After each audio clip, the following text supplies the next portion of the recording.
Well, shooters and reloaders out there, Fortune Cookie 45LC coming to you from the Hot Lead Zone. And you know how I like to have die setups for my progressive type presses that have die plates, have them all set up and leave them there so we don't have to keep on taking them out and readjusting them all the time. Makes for great convenience. But what that causes us to do is to have multiple die sets and have a lot of die sets. So here's my 41 Magnum in the Lee 4-hole turret press, all set up. See the powder charge, the powder measure there, all ready to directly charge right into the case. And my Dillons are always set up and adjusted so they never have to be taken out. You see here also. But then I'll need to have dies for my single stage presses like my RCBS rock chucker or my Lee custom cast press. And as you know, my Forster coax goes on the same Lee bench plate for easy interchangeability on this bench. So I've got multiple die sets from 40 years plus of reloading, and I've got die sets all the way back to early Herders to early RCBS's, but most of those you see are Lee die sets. And I continue to buy die sets today. So you see, I just bought another set of 9mm dies from Lee. Why? Because they're very good, and also because the 9mm is the world's most popular handgun round, so why not have an extra set of 9mm dies? Comes in handy. Well, I often get asked why I don't invest in the higher quality die sets made by companies like Lyman and RCBS and Redding and this kind of thing. Well, I do invest in some die sets from those companies, and yes, they are higher quality. The knurling and the finish and the die lock rings are so much nicer. And of course, let's not forget Hornady. But they really don't perform better. And there's some things about the Lee die sets that are really good, like the Lee factory crimp die. But I am totally not adverse to getting some higher quality die sets, especially if they're on sale. So here you see a Lyman die set for the 2520 that I bought on sale from Midway. Forgot what I paid for them, but it was less than the normal. So it's good to get those die sets, and I really enjoy using this die set. Well, a couple of you commenters out there have actually asked me why I haven't started reloading for the 45 Schofield. And another asked me why I haven't given the RCBS Cowboy dies a try. Well, it turns out that I was already going ahead to do the 45 Schofield. The cases, the empty brass from Starline, were already on order. And what better chance to give the Cowboy dies from RCBS a try than when I'm going to reload 45 Schofield. Well, sorry I didn't catch the name of those two commenters, but if you comment me again, I'll be sure to mention you and thank you for spurring me on to trying these, because here is a set of the Cowboy dies from RCBS.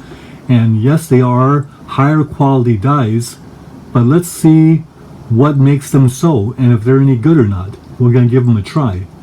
Let's open this box up. Well, first of all, this RCBS box is different than their usual green. It's a nice tan brownish color. Comes with the usual instructions, and inside we have the die set itself, and when you look at it, the dies have a very attractive case hardened appearance to the finish, but also the die lock rings are a nice brass color, so they look antique-y. Now these die sets are all steel, of course, and we appreciate that, but they are very well finished inside and out. There's a carbide ring in there, and the original RCBS dies had a problem because it was very easy to break off the decapping pins. but these are supposed to be a little bit harder and less prone to breakage. The knurling and the checkering are very nice.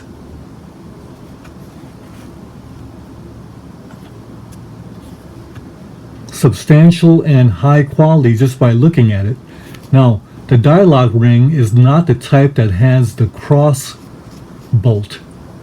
So this actually has a little lead washer in there, a little lead pellet, that when you tighten this hex nut, it squashes that pellet against the threads, and that's what keeps the die lock ring firmly in place.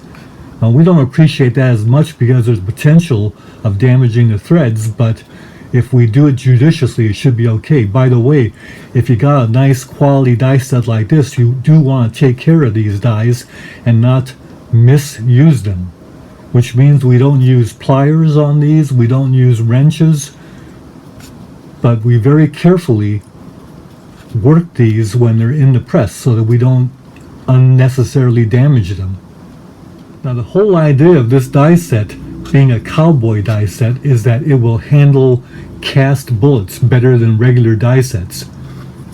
So what we have here is the very important neck expander mouth flaring die to allow the seating of cast bullets with ease and accuracy and precision. So we're going to look forward to using this die, and again, it's all steel, has the same die lock ring that has the thread tightening, but again, you cannot find any fault in the quality anywhere on this in the finish,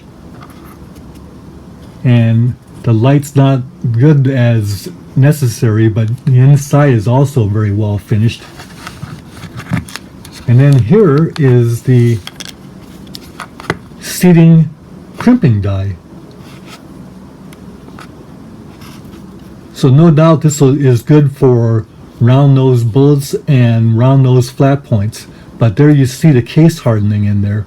Very attractive die set. And once again, I did buy this on sale, but even on sale is $51 for this die set. But that's not a bad price from $63 or $64, the normal price for this die set. We're going to have to see how this mouth flaring and neck expander die works in comparison to the Lee sets that work very well doing cast bullets, but also the Lyman M dies, which are the most well recognized expander dies for cast bullets on the market.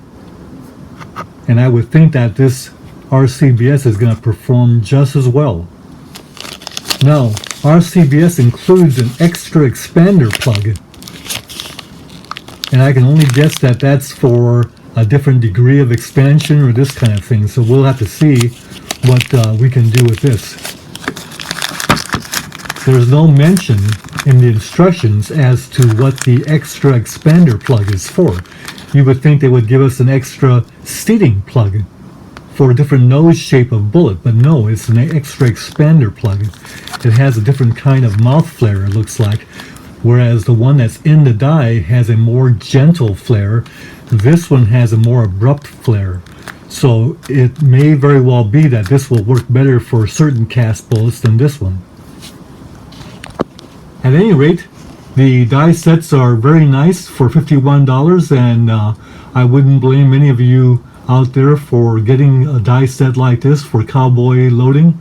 And take care, we're going to give it a test now and actually loading the 45 Schofield. Bye for now.